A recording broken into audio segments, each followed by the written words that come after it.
doing? How are you doing? Hi, come on in. Give me a hug. All right.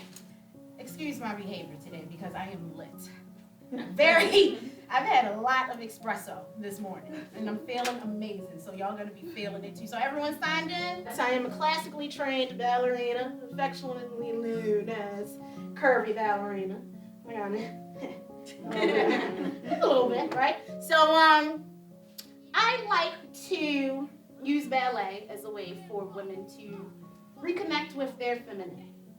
Ballet, because it is such a dainty art form, why not be able to create a way to make it accessible to everyone?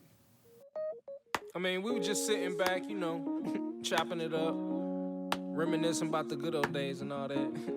Just thinking back to the time when it was all good, the golden era. My sister got into school for the arts when she was like, she had to have been 9 or 10. And from there, she went into dance. So my mom said, just go on and audition. By 9th grade, by the time I was 13, we were living in New York, going to Dance Theater Harlem. And it just showed us it's more out there. You don't have to just stay here. You can actually go places and you can make it work. Dance should be something you do, not who you are. To be a female dancer, what other profession do you have to come in every day and look in a mirror and be beautiful? I can say that some students are more likely to have a professional ballet career than another student. But I never say that because I don't know what they're going to do. The world has just completely changed for the better. There's social media, and then there's media that can be used to proliferate your artwork. If it's used wisely and it's put out there in a sense of this is what I do, I think it's great. And we are in the studio with Miss Todd Courtney, also known as the Curvy Ballerina, the CEO, the founder of Ballet After Dark. And I'm saying these names because you are supposed to be on your phones, your computers right now, looking them up. On Instagram, you can find me at _curvy ballerina_ and at Ballet After Dark. Facebook, Todd Courtney Edwards, and Ballet After Dark LLC. It's an alternate form of therapy that I provide for women to escape through dance. We provide empowering ballet dance fitness workshops for women. We're in the process of reprocessing, rebuilding, and reclaiming their lives at any stage, any point, any level of trauma. Artists of color really making a living from your art is not as easy. Seems like grants and the monies that come through, we don't get as much of the share. So I feel like a lot of artists of color keep hitting that wall. I feel like it is sometimes harder to make it where you're from because people find it hard not to put you in this box that they thought you should be in. Here in Baltimore, it's like, oh yeah, we want to work with you. We can take you, we can put you here, but it's for free, right? I want her to be able to take her message and her dream now and do something with it where she can reach people on a grander scale than just locally in this city. I've been to 3 auditions in the last 2 weeks. It's like no matter what I do, there still hasn't been a lane created for me and women that look like me yet. And I've known this for quite some time, that when you live in a world of no opportunity, you create your own opportunity.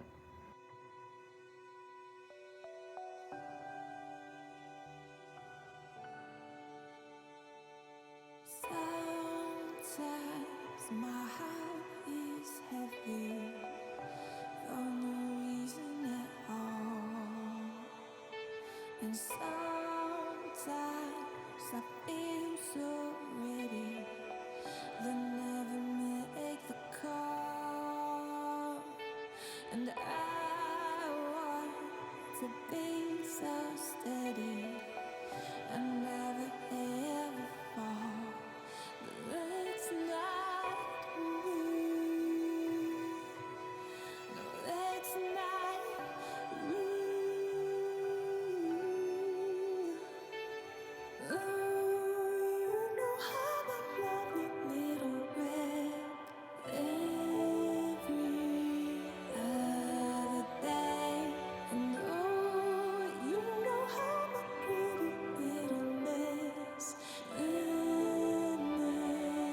Oh,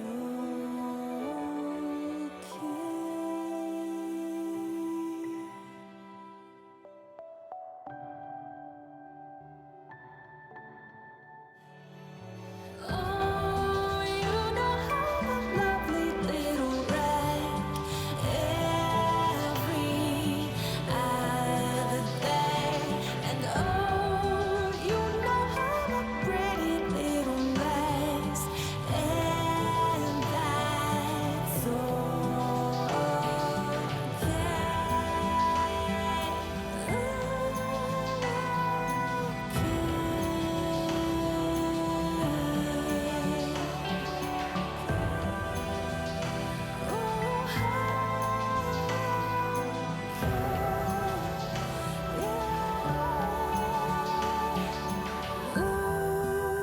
know I'm a lovely little wreck every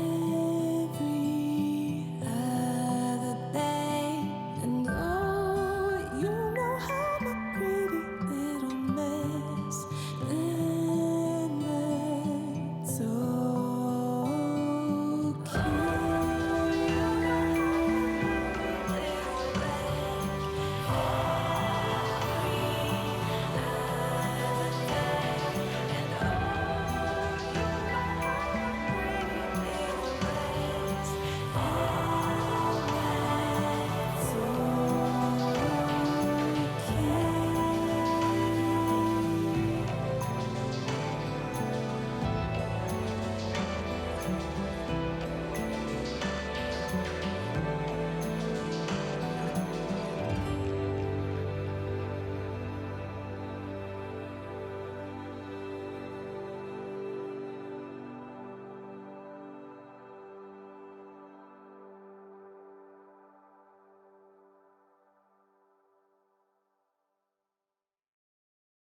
It took me some time to get into To this. the pictures, yeah. It took me time. Like, I have been on a journey for a moment. Yeah.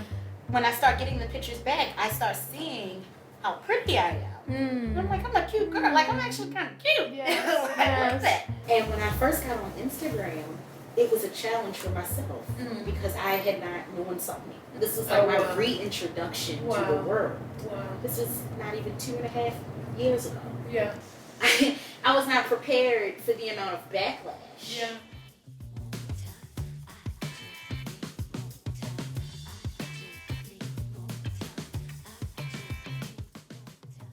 For as much bullshit as I get on the internet with the censorship and getting kicked off, I don't think it's because people think my images are raunchy. They're not understanding. It's censorship. Yeah. Like there's a particular way, because once you come outside of that, then you're something other than. It's much easier to hide behind the internet and play what I call an internet gangster Yeah. than it is to freely put yourself out there. It's like it doesn't mean just because my booty is out and it jiggles when I dance doesn't mean that I'm less of or I'm lesser than.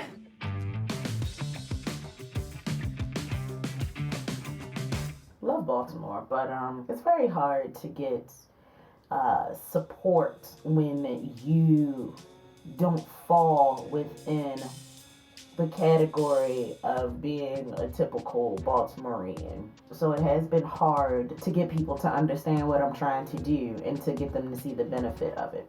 I know the potential. My workshops have, I'm about to be 30. I don't want my time wasted, and I wanted to host a workshop here because it is different. It's not like what they're used to having. I would be losing money. I don't think it's gonna work, and honestly, I don't think it's worth it. I have a larger following outside of Baltimore, outside of the state. I'm not going to keep making it available.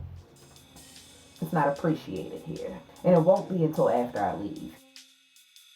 I have been exploring my options as far as getting out of here. So I decided I needed to broaden my horizons as far as these auditions go. I'm not gonna get the love here. I'm basically Eartha Kitt if she went to dance there in Harlem.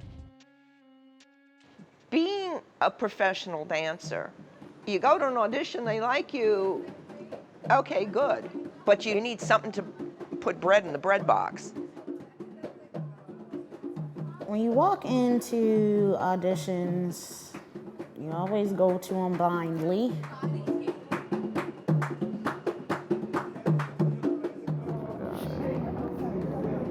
4:26 a.m.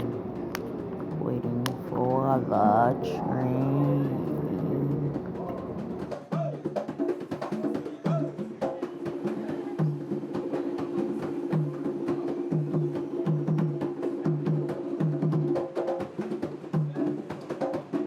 Trying to stay motivated and focused. And it is really, really hard when you're the only person who cares about your dream.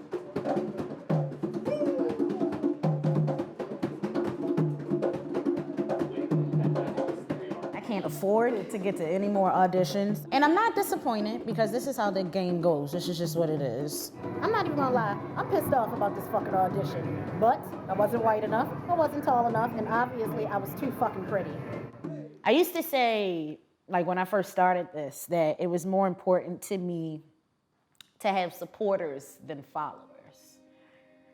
And I can honestly say that there are people out there rooting for me, sending me messages saying, look, sis, hang in there, keep going, keep pushing. You'll get the job that's for you when you get the job. And that's enough to keep me going.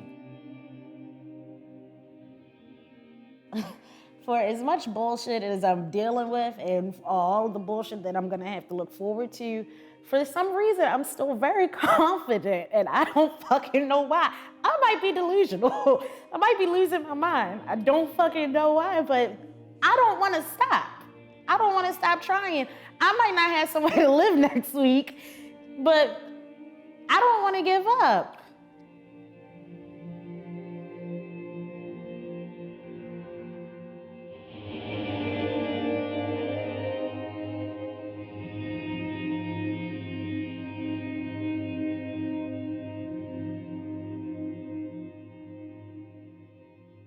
Let me tell you something. I was 180 pounds like 2 years ago, and I still thought I was cute.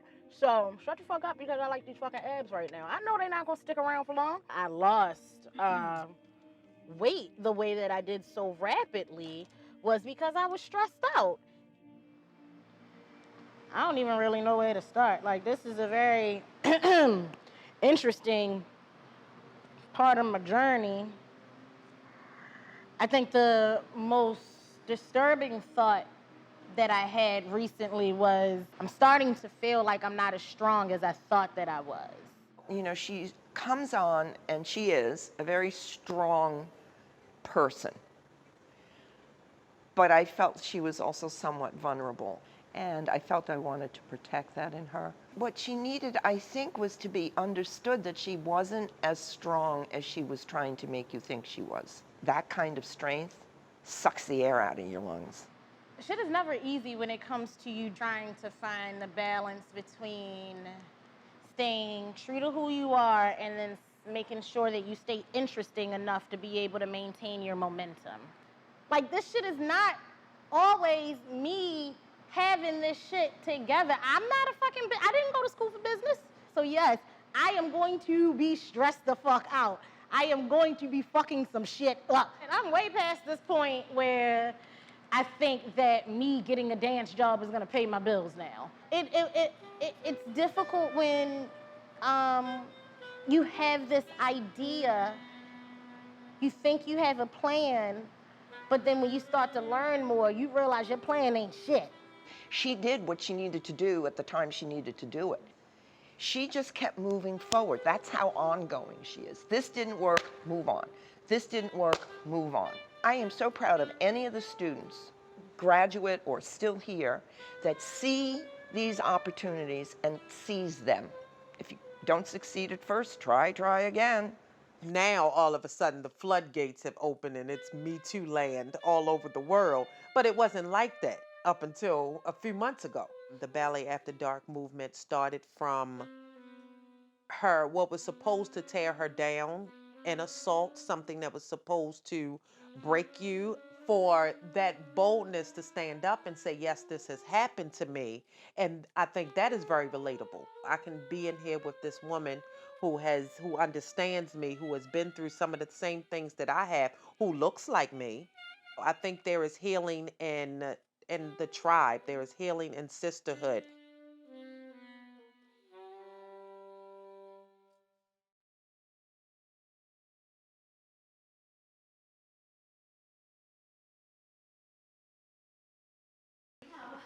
So parents, this is really informal because I was given 2 weeks to throw it together for the film. Okay. The film crew, this is a completely different film crew.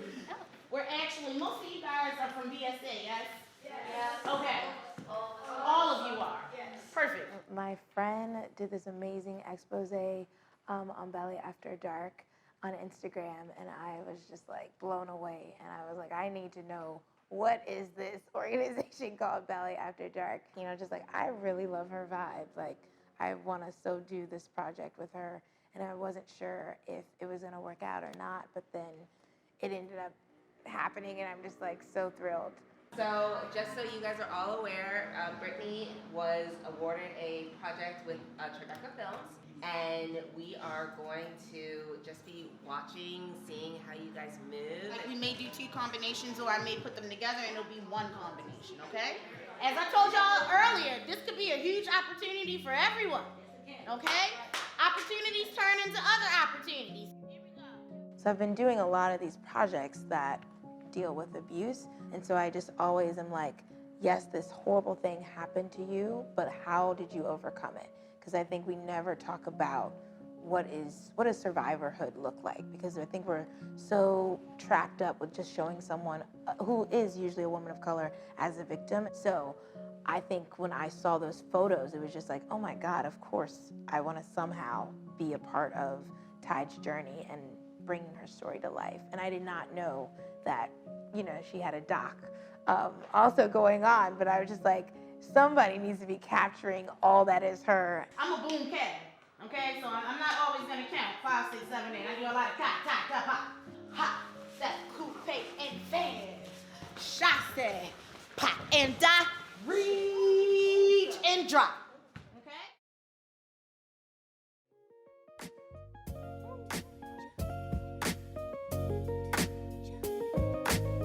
But like I say, man, always said it. It's not about the destination.